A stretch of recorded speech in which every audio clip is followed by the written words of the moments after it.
El Centro Democrático espera respuestas del gobierno sobre la viabilidad de las propuestas presentadas para renegociar el acuerdo de paz. Presidente Santos anuncia que prorroga hasta el próximo 31 de diciembre el cese al fuego bilateral. Dice que no es un ultimátum ni una fecha límite. Promotores del no representados por el expresidente Pastrana se oponen a que el acuerdo con las FARC haga parte del bloque de constitucionalidad. Alias Iván Márquez asegura que si Álvaro Uribe no pudo ganar la guerra, debe permitir que los colombianos hagan la paz. Gobierno deberá adoptar medidas urgentes para superar crisis humanitaria en La Guajira. Gobierno Nacional anuncia impuestos para las tiendas de barrio y peluquerías en la próxima reforma tributaria estructural. Aumentan los casos de colados en el Sisbén que ganan más de 3.800.000 pesos. Organización Internacional del Trabajo habló de las diferencias en Colombia entre los trabajadores de las zonas urbanas y las rurales. La Fiscalía General vinculará a 4 personas más por el millonario desfalco en los Juegos Nacionales 2015. Por estos mismos hechos se profirió la primera condena. Santa Fe sufre desastre de sus nuevas contrataciones. Se casa Mariana Pajón con bicicrosista francés. A los 75 años, el cantautor norteamericano Bob Dylan suma una distinción única y algo inesperada a su carrera, el Premio Nobel de Literatura. Al final de la emisión hablaremos de este histórico logro que rompe las barreras entre las letras y la música. Buenas noches, nuestros secretos de hoy. 1. Buena noticia para las viudas de Colombia. 2. Suena comercial, pero no es. ¿Han probado chocorramo? 3. El video que las FARC presentaron hoy en redes sociales.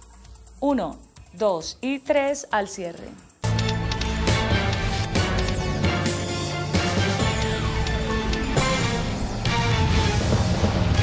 Buenas noches. El Centro Democrático que lidera el expresidente Álvaro Uribe se declaró a la espera de una respuesta del gobierno sobre la viabilidad de las propuestas presentadas para renegociar los acuerdos de paz. El ministro de Defensa, Luis Carlos Villegas, delegado por el presidente Santos para dialogar con los promotores del no, destacó los primeros acercamientos con el uribismo.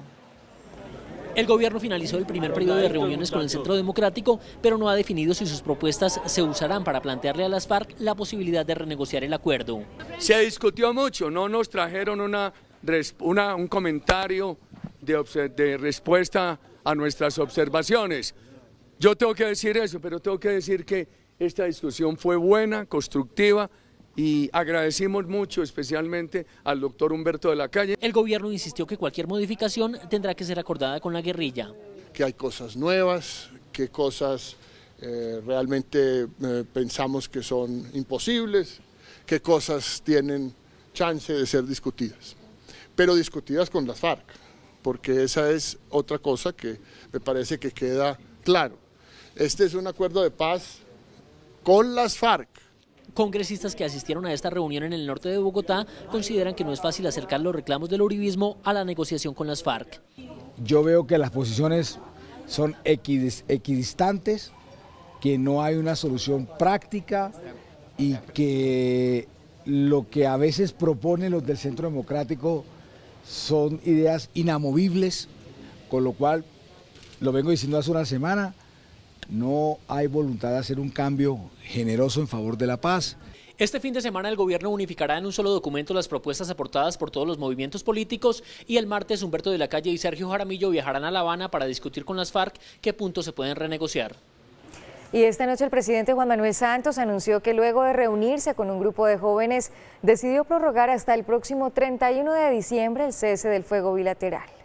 En la alocución para informar el avance del diálogo nacional para lograr un consenso con promotores del no, el presidente dijo que en la reunión con los jóvenes además le exigieron poner límites perentorios, que no puede haber borrón y cuenta nueva y que se requieren propuestas concretas y realistas. El grupo de jóvenes que ha liderado las marchas exigiendo un acuerdo ya le ha dicho al presidente Santos que ellos no son ni del no ni del sí, sino de una sociedad que quiere la paz. Por esa razón y a solicitud de estos jóvenes, he tomado la decisión de prorrogar el cese al fuego bilateral hasta el 31 de diciembre.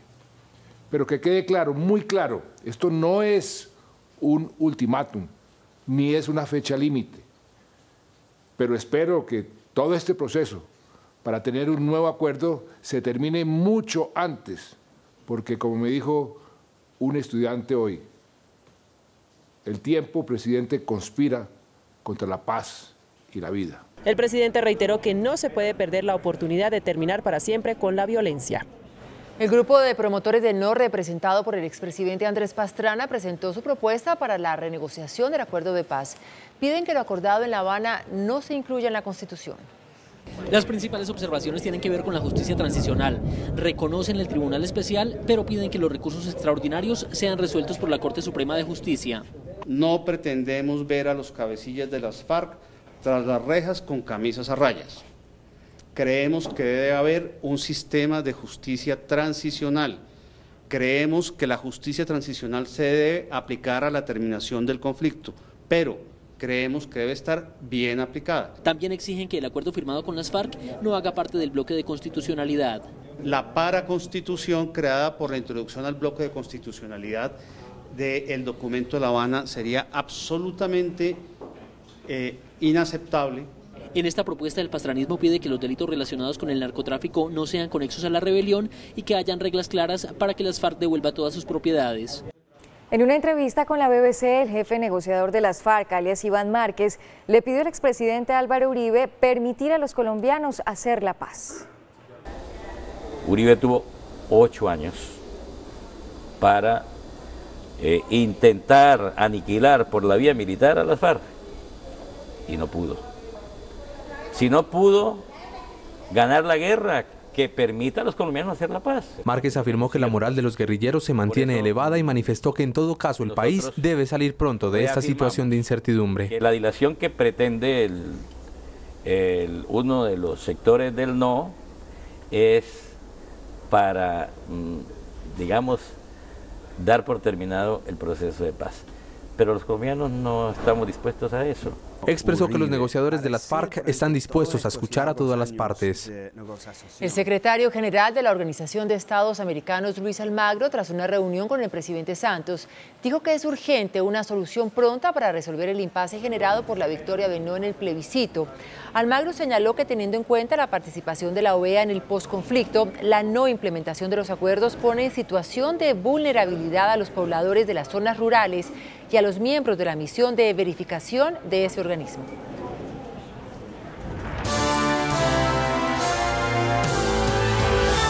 Un año tiene el gobierno para solucionar la crisis humanitaria en La Guajira. La advertencia la hizo la Corte Constitucional. Como preocupante calificó la Corte Constitucional la situación que se presenta en el departamento de La Guajira frente a los problemas de alimentación y salud que padecen los niños de la comunidad guayú. En una tutela conocida por CMI, se ordena al presidente Juan Manuel Santos y a las autoridades departamentales atender de forma urgente la situación por la que atraviesa esa región del país. Nos alegra también que la Corte por fin se pronuncia y nuevamente exhorta al gobierno o obliga al gobierno a que le dé cumplimiento a las órdenes proferidas para la defensa del derecho y garantizar así el derecho a la vida de nuestros niños. Totalmente de acuerdo, yo creo que todos tenemos que trabajar en ese. No pueden haber más niños muertos en La Guajira. La Procuraduría y la Fiscalía deberán controlar los actos de corrupción que pongan en riesgo la salud, alimentación y el acceso al agua. La Corte Constitucional advirtió que las EPS no pueden negarse a practicar abortos que estén dentro de las 3 causales permitidas por la ley. Así lo sentenció la Corte Constitucional al condenar a la EPS Saludcop para que indemnice a una mujer que, pese a demostrar que el feto presentaba malformaciones y que podría sufrir un riesgo de salud mental, no se le practicó el aborto. Si en el 5º mes, por ejemplo, una mujer encuentra que el proceso de gestación afecta o pone en peligro su vida, pues hay que practicar el aborto. Desde ASEMI pidieron al Congreso legislar sobre el tema. Yo creo que es necesario pues tratar de llegar a eso, pero sigue siendo un tema muy difícil para un médico practicar un aborto a una mujer que tiene, digamos, ya 20 o 30 semanas de embarazo, es muy duro. Se resaltó que solo los médicos son quienes pueden objetar conciencia. El director para la región andina de la Organización Internacional del Trabajo, Philip Van Nieuwenegem, dio a conocer el informe del panorama laboral en las zonas rurales. Habló sobre las brechas entre los trabajadores urbanos y rurales en Colombia. Las diferencias laborales entre trabajadores de las ciudades y del campo son un fenómeno que no solo afecta a Colombia, sino a toda la región. Aquí 1 de cada 5 trabajadores están en zonas rurales y muy pocos tienen contrato.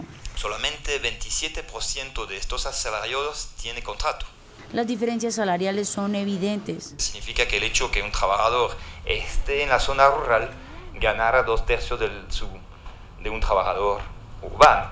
En protección social el gobierno ha avanzado en aumentar la cobertura en salud, pero ahora tiene otro reto. El desafío principal en este marco es la calidad de los servicios que se provee en la zona rural a diferencia de la zona urbana. La preocupación está en el tema pensional. Pero la cobertura en zona urbana en términos de pensiones de 35% en Colombia y solamente de 11% en zonas rurales. Sobre subsidios recomendaron delimitarlos de forma tal que sea claro cuándo se accede a la ayuda y cuándo se debe dejar para evitar incentivos perversos. La Fiscalía anunció la vinculación de 4 personas más a las investigaciones por las irregularidades en la contratación de los Juegos Nacionales de 2015. La Fiscalía vinculará a 4 personas que presuntamente tuvieron relación directa con los contratos de las obras para escenarios deportivos en la ciudad de Ibagué y Quibdó, y cuyos montos asciende a más de 138.000 millones de pesos. Servidores públicos y contratistas que habían para esa fecha y que tuvieron que ver con estos contratos. La decisión se tomó con base en la confesión del primer condenado, Amaury Elías Blanquicet. Esta persona le ofreció a la Fiscalía General de la Nación una información valiosa que le permite continuar con la investigación.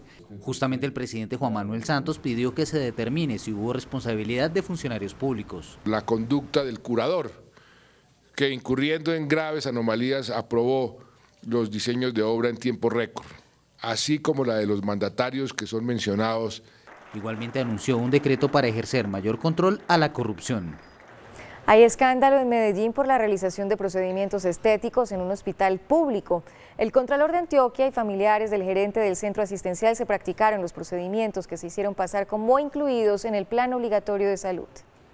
Este es el Hospital La María de Medellín, una entidad pública de la Gobernación de Antioquia, creada hace 93 años para atender a los más necesitados y hoy realiza cirugías estéticas. El Contralor de Antioquia se hizo allí una liposucción. El Hospital La María no está para que el Contralor de Medellín, del Departamento de Antioquia, vaya a auditar un hospital en el cual se opera. Pagó alrededor de 8 millones de pesos. Los pagó de su bolsillo. Una hermana del gerente también se hizo procedimientos estéticos en el Hospital La María. Estos hechos fueron dejados en conocimiento del Ministerio de Salud, de la Supersalud y de la Gobernación de Antioquia, porque mientras el concejal denunciante dice que las personas operadas estéticamente se aprovechan del POS, el hospital afirma que pagan como particulares la integridad de los procedimientos. El alcalde Enrique Peñalosa anunció un ambicioso plan de construcción de alamedas y ciclorrutas en Bogotá. Los anuncios se dieron durante un recorrido en Transmilenio y bicicleta por el sur de la ciudad. Un recorrido por la Alameda del Porvenir, la ciclorruta más grande de Bogotá, le permitió al alcalde Enrique Peñalosa anunciar un ambicioso plan de construcción para la ciudad. Hoy tenemos en Bogotá como 400 kilómetros de ciclorrutas y vamos a hacer por lo menos 250 más.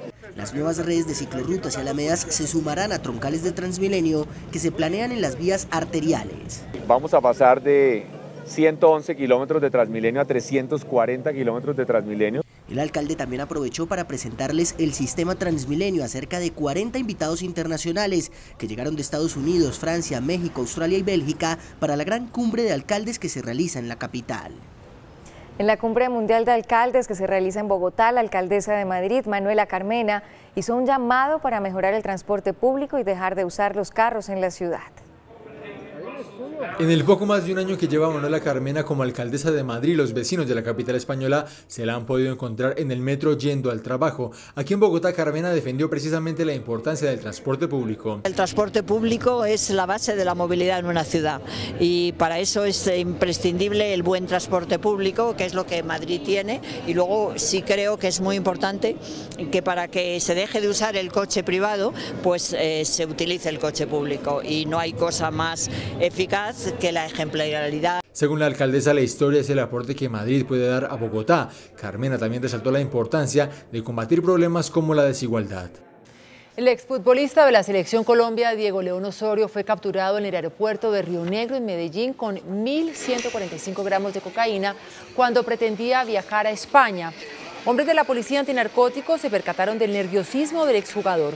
Tras realizar un registro, le detectaron la droga camuflada entre sus partes íntimas.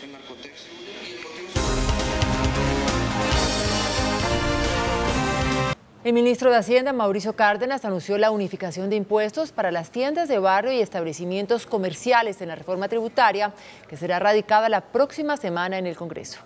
Se trata del monotributo que busca unificar los impuestos del IVA y renta para personas naturales de los establecimientos comerciales como tiendas de barrio o peluquerías que actualmente declaran. La propuesta que será incluida en la reforma tributaria busca simplificar los trámites y dar mayor agilidad a los compromisos con la DIAN. Hay que decir que el impuesto recae sobre los negocios con ingresos superiores a los 83 millones de pesos anuales, es decir, unos 7 millones de pesos mensuales. El pago por este efecto será de 80.000 pesos mensuales. Para que con un impuesto muy moderado, un impuesto muy bajo, entren en la formalidad y con un pago mensual quedan ya con sus obligaciones de renta y de IVA cubiertas. El funcionario señaló que se busca la formalización de los tenderos para permitir su acceso al crédito. Los recursos se destinarán a los programas de protección para su vejez. Para traer a la formalidad a cientos de miles de tenderos, que al mismo tiempo van a poder instalar datáfonos en sus negocios, con lo cual podrán vender más sin pagar retención en la fuente. Se fortalecerán las funciones de la DIAN, que revisará el tema de las entidades sin ánimo de lucro, además combatir la evasión fiscal que supera los 40 billones de pesos. Y va a tocar invertirle muchos recursos a la DIAN,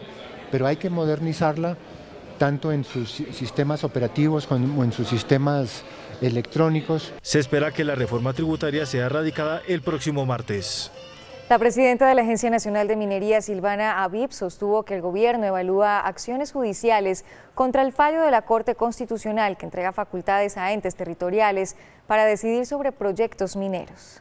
Pese a que el fallo de la Corte Constitucional no ha sido notificado al gobierno, la Agencia de Minería evalúa acciones legales en contra de la decisión al considerar que las facultades para el desarrollo de proyectos mineros son competencia de la nación. Por ello afirmó que se ha dado un compromiso para articular con los entes territoriales la actividad del sector. Claro, este tipo de decisiones genera un poco de incertidumbre en el sector, es claro, hay que decirlo.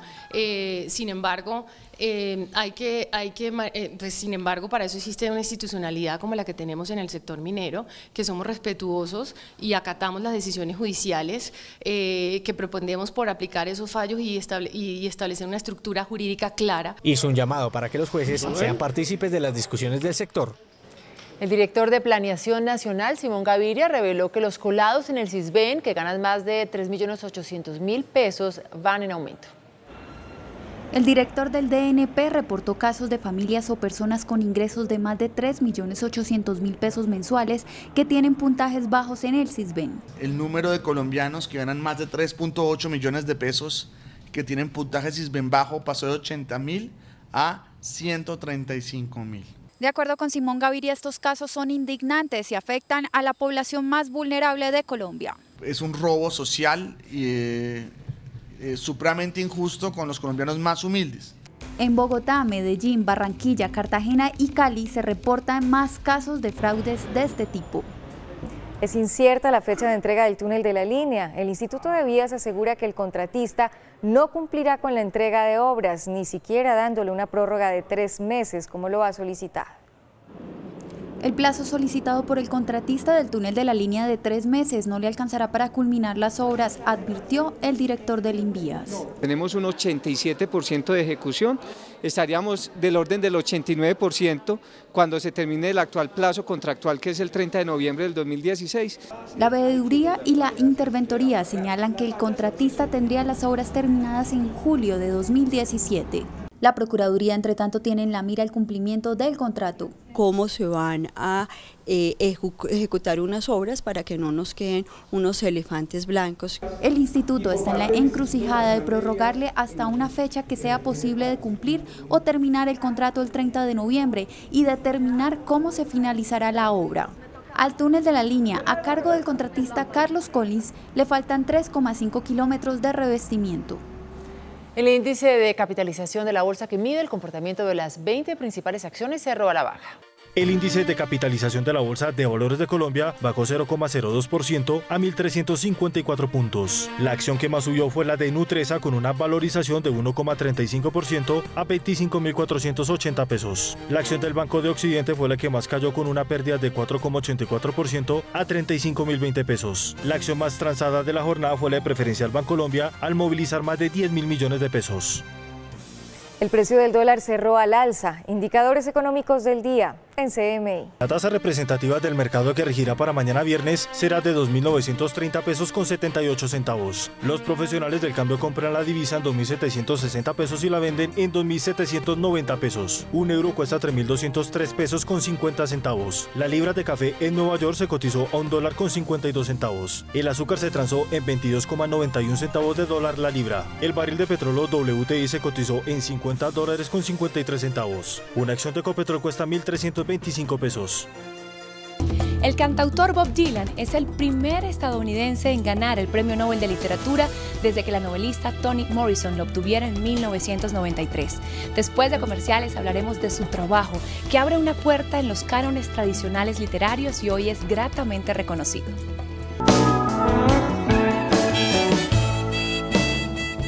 Muy buenas noches. El anuncio del Premio Nobel de Literatura de este año, otorgado al cantautor norteamericano Bob Dylan, es la noticia del día. Robert Allen Zimmerman, como es su nombre de pila, ha conquistado admiradores, miles de admiradores alrededor del mundo. Entre ellos, Jacobo Selznick, quien es periodista, coleccionista de rock, escritor de los libros Satisfaction, Conversaciones con el Rock y Rockestra, quien además ha tenido la amabilidad de recibirnos esta noche en su casa. Hola Jacobo, buenas noches. Buenas noches. ¿Cuál es el mensaje que da la Academia Sueca con la elección de Bob Dylan? Bueno, premian a un músico que ante todo es un gran compositor de canciones, que ha experimentado con el lenguaje, que ha roto las barreras del lenguaje y que de alguna manera su propuesta narrativa va mucho más allá de la poesía. Bob Dylan no es un poeta, es un gran compositor de canciones y es una victoria en el nombre del rock and roll y por goleada. Muchísimas gracias, Jacobo. Y para continuar conociendo reacciones, consultamos con un escritor y músico colombiano de Santander, quien desde Bucaramanga nos da su opinión sobre este premio Nobel a Bob Dylan.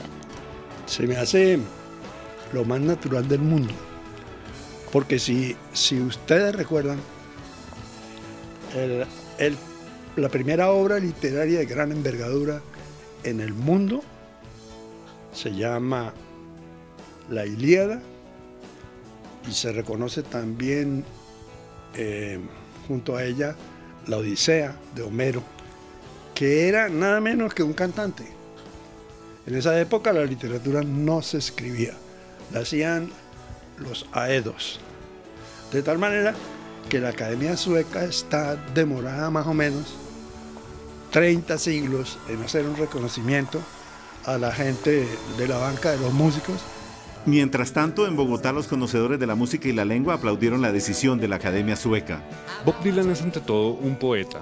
Es una persona que logra cambiar muchos de los paradigmas artísticos en Estados Unidos, concretamente a partir de la segunda mitad del siglo XX. Este premio me parece más que merecido.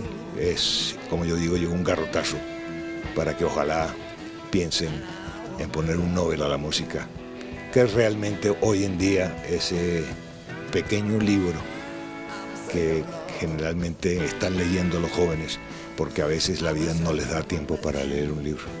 Para nosotros, Bob Dylan es más bien un cantante, en general, pero cuando uno lee sus letras, cuando uno oye sus letras y las entiende, son poesía fina, poesía muy bien escrita en su idioma inglés, de manera que nosotros creemos que ese es un reconocimiento adecuado. El legado de Bob Dylan a todo nivel no solamente pasa por lo musical, sino que es un legado social muy grande y muy importante, y pues creo que alguien así se tenía que ganar un Nobel. El momento de repasar la historia del nuevo Nobel de Literatura, Bob Dylan. Bob Dylan ha brillado con luz propia gracias a su talento y persistencia. El músico nació en Minnesota, Estados Unidos. Su influencia musical fue orientada al blues y al country, géneros que hacen parte del folclore norteamericano, siendo este su estilo. Bob Dylan, además de cantar y componer, toca la guitarra, la armónica y el piano. En 1960 obtuvo su mayor éxito comercial, época en la que se lanzó al mundo de la música dándose a conocer como cantautor folk. Sus canciones, en la mayoría, tenían un importante contenido de protesta social. Su tema Like a Rolling Stone fue elegido como la mejor canción de todos los tiempos por la revista Rolling Stone y alcanzó en la lista de Billboard Hot 100 la segunda posición. abrió una nueva etapa musical con su conversión al cristianismo y la publicación de su álbum Slow Train Coming, con una temática religiosa. Con casi 40 discos de estudio en el mercado, Dylan ha sido reconocido y honrado por sus composiciones, interpretaciones y grabaciones. Se podría decir que es el único artista vivo en tener un premio Oscar, un Globo de Oro, 12 Grammys, un Príncipe de Asturias, un Pulitzer. Además, ha escrito 2 libros, el primero en 1966 titulado Tarántula, en el cual narra cómo conquistaba chicas escribiendo canciones. En 2004 apareció el segundo, Crónicas Volumen 1. Si algo ha quedado en evidencia con este premio es que la Academia Sueca ha dado un paso más allá en romper el muro que separa la literatura formal de las otras expresiones de la lengua. Recordemos que el año pasado le fue otorgado a la bielorrusa Svetlana Alexievich por sus reportajes periodísticos y este año se hace con la música. Esto solo se hace posible por la profundidad de las letras de Bob Dylan. Aquí algunas de sus canciones más emblemáticas. Yes, and how many times must the cannonballs fly before they're forever banned? The answer, my friend, is a blowing in the wind.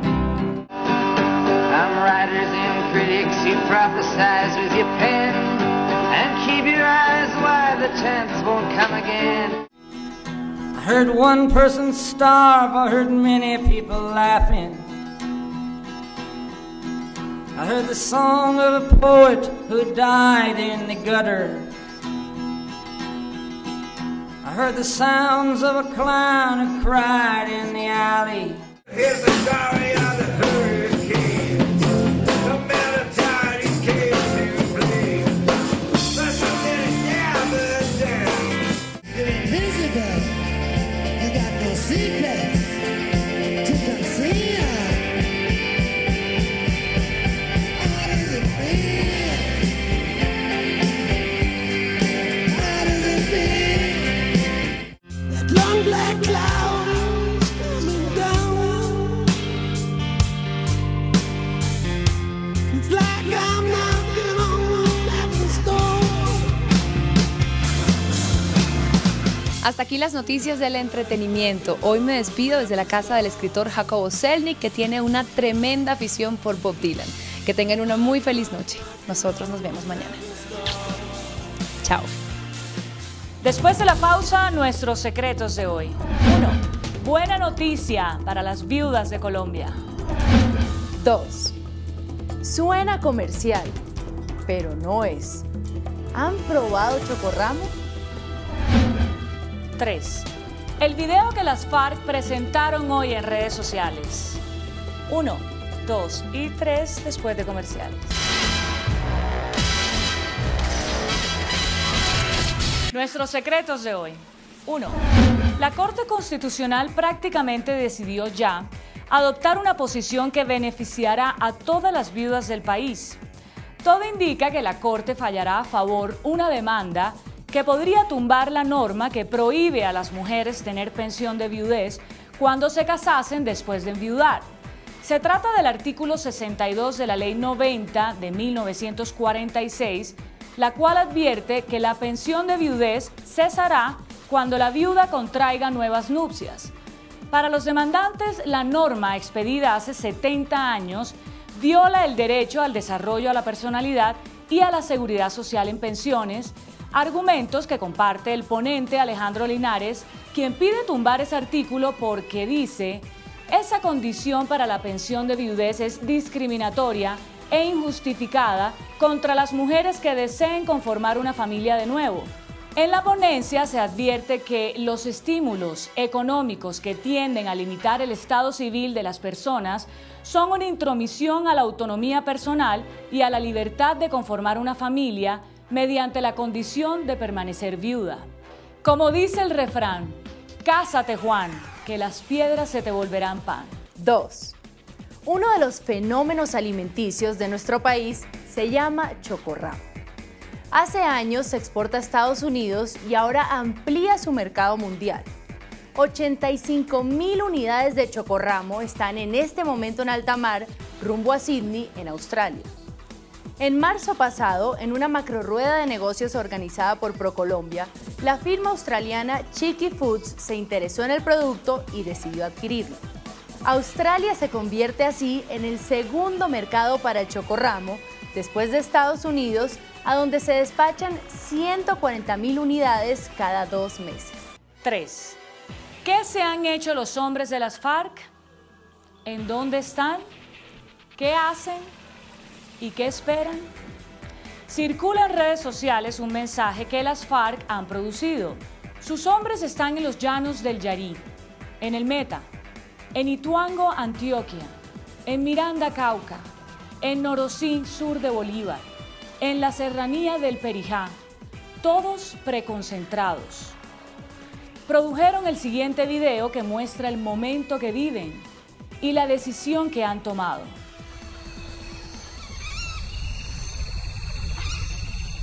Buenos días. Buenos días.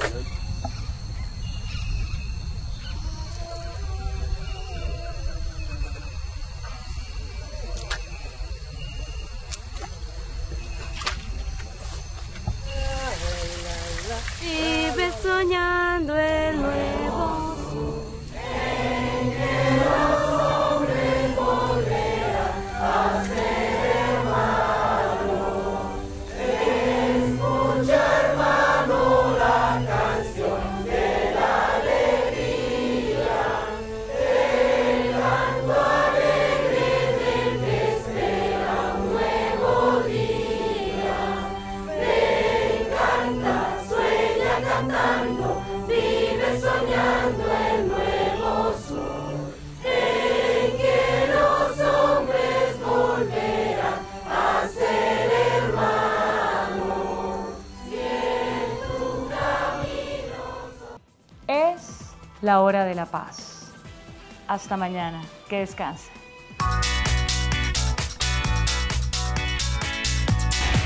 Después de la entrevista en Pregunta Yamit con el excomisionado de paz Camilo Gómez, ¿está usted de acuerdo en que el acuerdo final de paz no esté incluido en el bloque de constitucionalidad? Sí, 64%. No, 36%. Muy bien, hasta aquí las noticias y ya viene hashtag.